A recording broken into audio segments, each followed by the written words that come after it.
find the least common denominator for the list of fractions. Here we have the fractions, negative 3 over 10p squared, 21 over 25p to the third, and negative 7 over 30p to the fifth. So let's focus in on these denominators. We're looking for a least common denominator. Starting with 10p squared, I want to write this in a prime factored form, reducing this product down to its primes. 10 can be factored into the primes 2 times 5. And then we're going to just attach that p squared to that as well.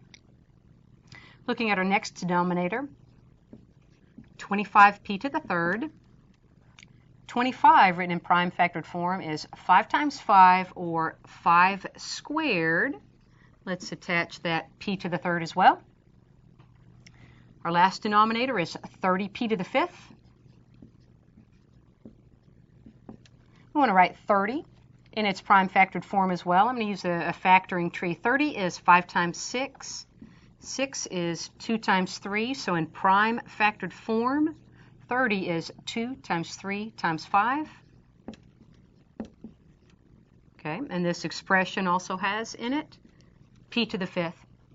Now, a least common denominator is going to include every factor that we see here, along with its largest exponent.